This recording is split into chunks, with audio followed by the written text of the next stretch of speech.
Salut, bonjour, bonsoir et surtout bon après-midi. J'espère que vous allez bien. Quant à moi, je suis bel et bien par la grâce de Dieu. Bienvenue surtout sur notre chaîne, bienvenue sur Étoiline Ines TV, bienvenue na batu nyonso yakala, bienvenue penza na bandeko nyonso ya sika, bino nyonso bokoti sika, en tout cas chez Étoiline Ines TV, toyambi bino na pete nyonso, toyambi bino na kitoko nyonso, toyambi bino na système kaka ya tokos. Voilà. Lelo la famille na memeli bino mama Alinga. Mama Alinga, ça fait un bail vraiment auto sala émission Mama Alinga. Un bail vraiment na sala penza émission na ekala. Mais lelo oyo naza penza na isengwa makasi koya lisusu na dossier ya Mama Alinga sur Étoiline Ines TV. Nga na sepelaka nanga surtout ba mama na biso o na bengaka toujours ba icône ya mboka na biso, ba icône na monde ya théâtre. En tout cas na mona kango privilège ya makasi koya ko beta masolo sur ba vie na bango, ba vie privée, mais ba vie oyo kandenge boyebi to monaka na ba réseaux sociaux. To betaka bongo parce que baza ba personnage public yango to yaka. Soki bazaki ke batu moko ba yebani na bango te sur les réseaux sociaux, la famille. To lingaki to ya ko beta masolo te. To betaka masolo na bango parce que baza ba personnage public.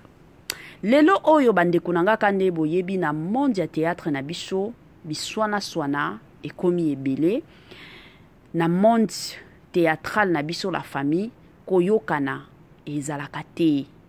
Omona ka batu ona oyo basololaka te, ona oyo bayokanaka te, ona oyo matakita, oyo na oyo boye.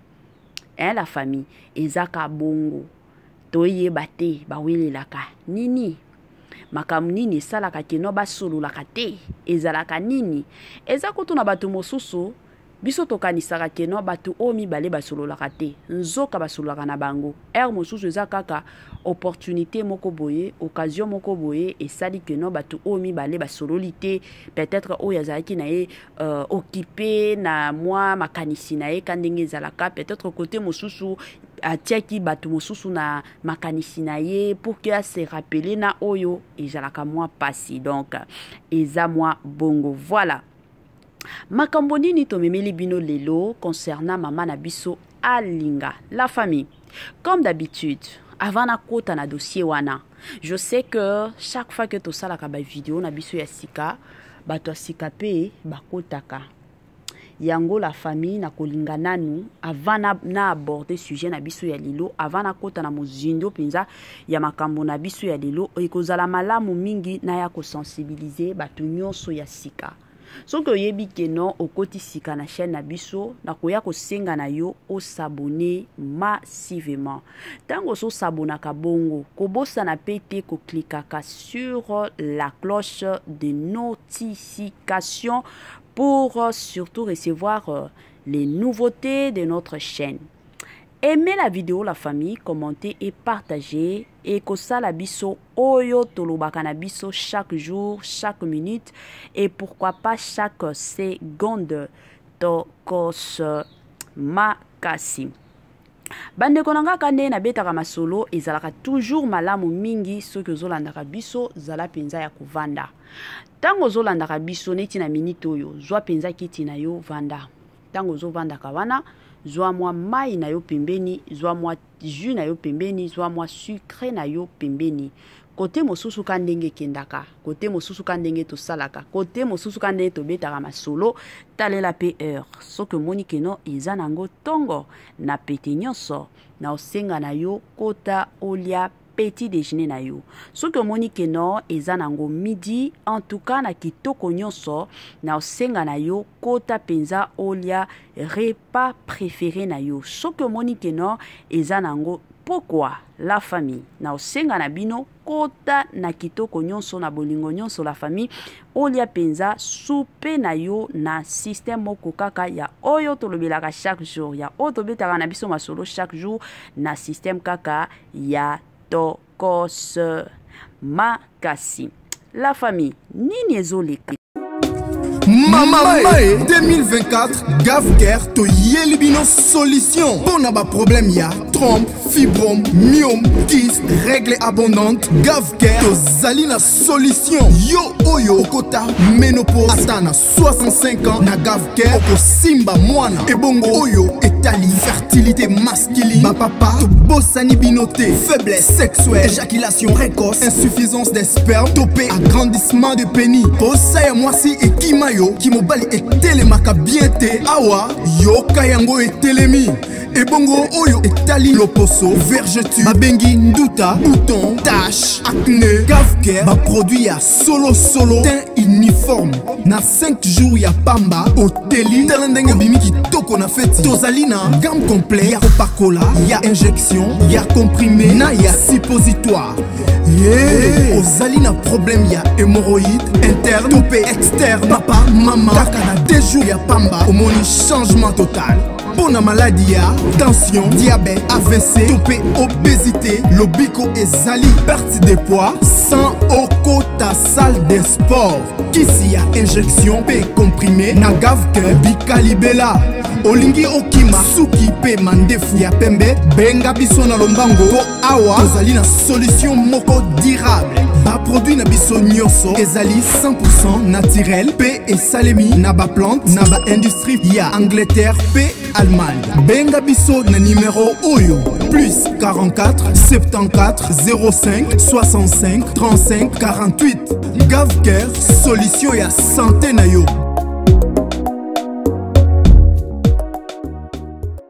Gavker aye na masolo ya kitoko, Gavker aye na makambo bien pour na communauté na biso, Gavker aye penza pour na kosunga biso ba congolais. Yo obelaka mutu pasi, yo ozoluka mabota oluka na banzela nyonso kon momona kino mabota ezo yate omeki ba docteur na ba docteur ezo simba te.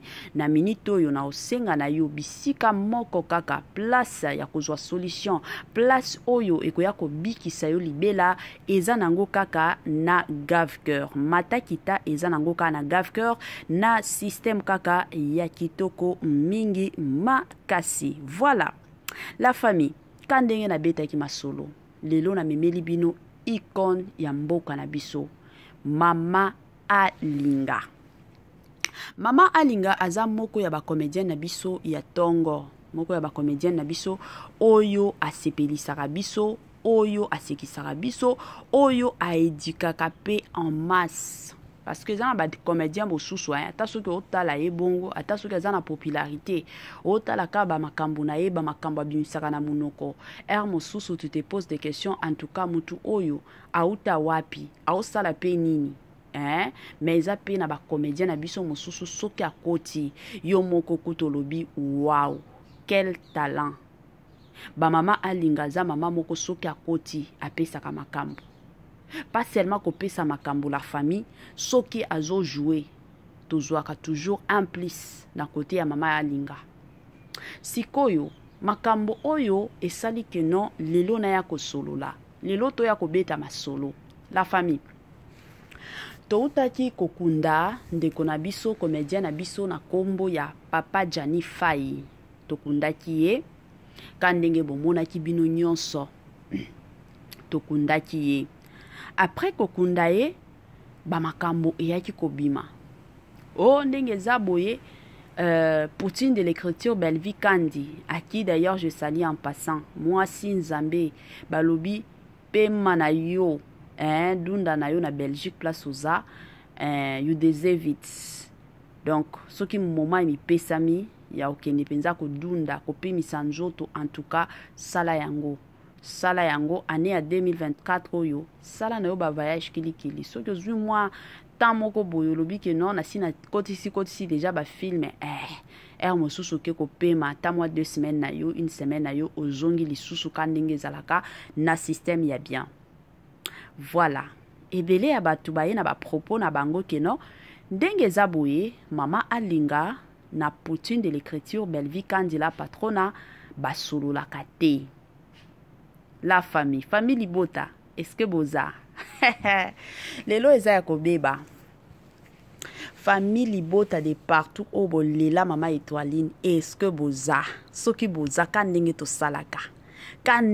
salaka partage ke zongi na système ya bien voilà balobi mama alinga na Poutine de l'écriture basolo la kate bawelela nini la famille batu baye na ba propos na bango bayebisinga balobi mama étoiline mama na biso Belvi Kandi abengisa ebele ya batu bajwa na belar ebele ya batu bajwa kana belar tomonaka mais mama alinga tomona yete na belar baye na ba preuve ba vidéo wana en tout cas moyen na tiaka ba vidéo batu ezalaka te ngana ningana kotia vraiment ba vidéo batu te na chaîne nanga ba vidéo eyaki baye kotindelanga ba photo ba vidéo plutôt ndenge jour bakendaki kokunda papa na biso Jani Fai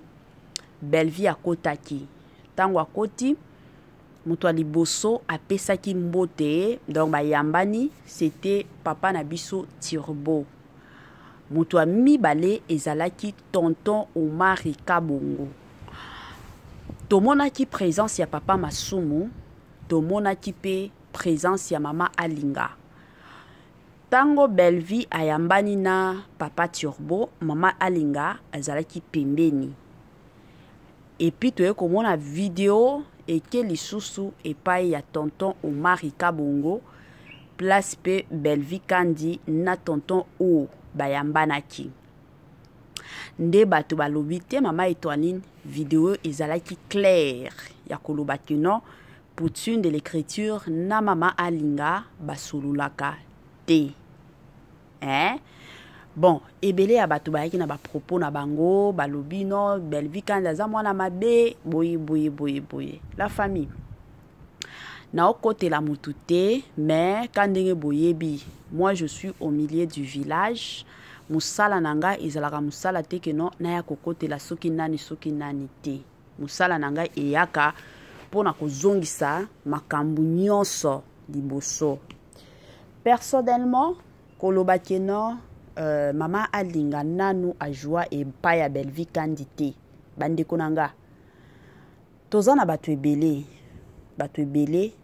o bajwa epai ya Belvi te ezaka mama Alinga te et surtout la plupart des personnes et loko tobo sanaka eza que Belvi aza premièrement na batunaye je peux vous donner l'exemple tozana mutuneti mama na biso mama étoile azalaki na Angola mutu abengisa mama étoile kolongwa plutôt Angola ti akota kin c'était Belvi na tango abengisa ebongo directement akomi kosala na belar akomi neti engagé na belar donc chaque fois que film kozala yango bomonaka mingi na ba film ebele mama étoile azangaka te bien que bomona peut-être na film moko eleki mama étoile azate mais film wane kolanda mama étoile akozala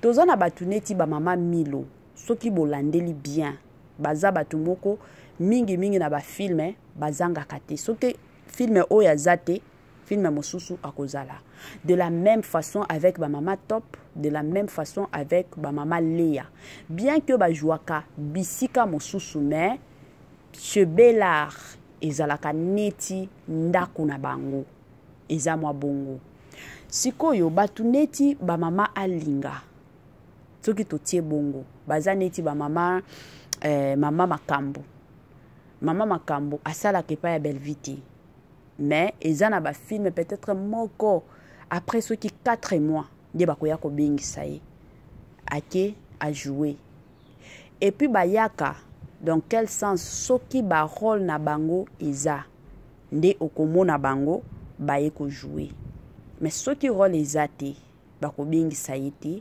akoya pe ko jouer te eza mwa bongo na bande artistique toza na ba comédien ebele na ba comédienne ebele oyo nanu ba jouer pa ya Belviti eza te ke bazalaka na problème na Belviti eza que ba rôle na bango eza te. Mais soki rôle emonani bakoya ko jouer. De nature Belle-Vie kandi azalaka mutu aba makambu te na batu ya ko swana na batu azalaka déjà wana te. Parce que soki totali soki Belle-Vie kandi azalaki mutu abiswana peut-être ye ata na ya gabi basololaka te. Mais tomonaka soki ya gabi azana matanga Belle-Vie akendaka toujours. Mais après wana omona ya gabi ayaka sur les réseaux sociaux ako sa Belle-Vie. Mais ya gabi azwi likambo Belle-Vie ye wana ake kotala ye. Elle est comme ça. Kolanda ta vidéo oyo batu baoloba. Toyeba ke vidéo wana babimisa. Eza vidéo moko ezalaki monté, vidéo moko ya kokata. Ya kokata. Bakataki yango po babetisa Bella libaku. Batu baloba ke no Bella aza mwasi mabe.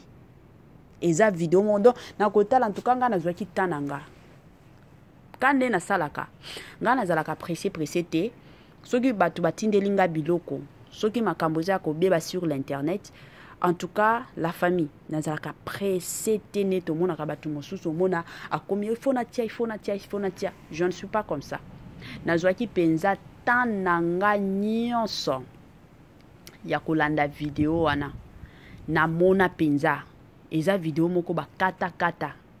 Donc ndenge zalaki Belle-Vie apesa papa masumu mbote basolola. Mais place wana balakisa te. Tango kaka ye ake pa ya papa Turbo. Donc eke kolakisa ke non Belle-Vie apesa ki papa masumu mbote te. Tango pe ake pa ya mama Alinga balakisa ki te ba ye kaka ko sauter. Tango Belle-Vie azokende epai ya papa na biso Omar Kabongo. Eza bongo. Bandeko nanga totika biloko ya bongo. Koyeba pe mama Alinga azalaka mama moko oyo azalaka na makambo te. Koyeba ye, kotala ye, azalaka na problème na batu te. Je ne pense pas que na âge na ye wana bakoki kowelela moi eloko na Belle-Vie kandi. Je ne pense pas. Loin de ça la famille. Bino bokomi kotambola na kombo ya Belle-Vie ke non Belle-Vie kandi na mama Alinga. Bo lukelaka Belle-Vie ba problème. Botika pe mwana batu. Ye pe avandaka pe mosusu kimia. Bo sabolaka ye awa. Bo sambwisaka ye awa. Na minito na ye kosenga na bandeko na ngai ba Congolais. Totika pe Belle-Vie avanda. Ka ndenge biso nyonso mosusu tozalaka na besoin vandi na chambre na yo na mbetu na yo osimbi atakutu telefone te oti yango mopanzi okomi ko raisonner sur ta vie. Ye pe aza na besoin ya batan wana. Avanda pe na vie na ye mobimba. Je m'excuse, avanda pe na vie na ye na journée ka boye, journée mobimba ka boye avanda. Abando kanisa pe vie na ye. Ekozala malamu. Ke chaque fois biso soki to vandi il faut to lukila ka ba comédien na biso makambo. Il faut kaka ye mata ekita. Ekozala bien te. Yango bon mona exemple neti ya basila bisalo ba okendaka ba matanga lisusu te. Pourquoi pona babiloko yo? Parce que yebi ke ta na okende mokili koloba. Mais soki mutu ba Belle-Vie kandi azo se donner la peine ya koloba ke non na participer na matanga. Na kende présence nanga ezala la famille ezate que non il faut biso to linga to luka to ya ko sabola ye sur les réseaux sociaux te totika makambo wana ata soki ba osolola bango bato liboso ba biso oyo to lingaka kolandela ba vie ya bato mais soki bato bakomi pe kolandela ba vie na biso bakomona na niveau nini to salolaka na bato mosusu voire même les gens de nos familles. Est-ce que boyebi ke ezana batu mosusu tina bandeko ya ba famille na bango basolola na kate ti ndenge ayoki ke cousin na ye moko boya kufi akokende pe matanga te akoloba ke no mutu oyo asalanga mabenga jamais na koki kolobisa ete. Est-ce que boyebi ke ezana batu baza bongo mais batu a bongo tozalaka toujours batu a liboso pona koya kobimisa oya baninga mosusu totika babiloko ya bongo. Mama alinga azalaka mtu wa makambu te, azalaka mtu wa matata te. Belle-Vie kandi azalaka mtu wa makambu, azalaka mtu wa matata te. Alors botika bango kimia s'il vous plaît. Ata soki Belle-Vie apesa ki mama alinga mbote te, kandenge boya na ba vidéo na bino. Problème eza nini? To problème eza wapi? Bango bato ya liboso te. Bato ya liboso te. Totika babiloko ya bongo, totika pe kolukela Belle-Vie makambu. Bomoni na minute oyo neti ya matanga Belle-Vie wana aza mutu moko ya koya kobetela maboko. Pourquoi je dis ça? Parce que biso déjà ba congolais tomi yebi. Tozalaka soki okomi na mwa mbongo, mwa mabeka ibandi. Omona ta batu mosusu bando pesa mbote. Okoma na batan wana na bambote lisusu opesa bango te. Omona ta mwa discussion ya muke kandenge ezalaka na ba famille na ba quartier. Omona yo na discussion wana olingi olakisa keno yo nde oyebi. Pourquoi? Parce que Nzamba sali yo grâce okomi ko simba mwa bambote, bambongo. Mais ce n'est pas le cas avec Belle-Vie. Belle-Vie azozwaka mbongo, azana mbongo, aza mwasi ya mbongo, la famille. Mais azalaka toujours simple. Mutu azolela aokende aleli na mutu wana. Mutu a invité ye feti aokende penza na feti a participer pe na feti azalaka bongo. Soki peut-être place oyo Belle-Vie azanango ezalaki na mutu mosusu kana ba comédien wana moyen kutu na masiona ta kombo ezate. Bande konanga na minute tina ba matanga kendaka te. Na ba matanga kutu akendaka tata ko benga moninga keno a présenter kanenge ezalaka ba condoléances na ye akozala na tango wana te. Mais soki Belle-Vie azo salango aza mwasi moko toye quand même to tomboliye toye quand même to apprécier yo toye quand même to beteliye maboko ekozala malamu mingi ke tozalaka batu moko ya kolukaka makambo place makambo ezate biso mitema na biso zo swa kaka tolukaka makambo Congolais. Rendez-vous à ne pas manquer le 19 mai 2024 au stade de Martyr avec le pasteur Moïse Mbiye. Bienvenue, welcome, karibu kwa wote. L'invitation est cordiale à tout le monde, la famille dans mutu nyonso openza azalaka na posa okota na mozindo ya prière. Rendez-vous le 19 la famille na stade de Martyr avec le pasteur Moïse Mbiye. Jour wana bandeko nanga, adoration sur adoration, louange sur louange. Jour wana batu oyo babelaka, batu oyo bakota ba jeune na ba jeune ba priya ba solution ezate. Mais jour à le 19 la famille et kozalande somo stade des martyrs. Est-ce que vous êtes prêts? Est-ce que vous êtes prêtes? Wana toromona na kaka le 19 mai na stade de martyrs avec le pasteur, le plus grand pasteur surtout de la République démocratique du Congo na stade de martyrs.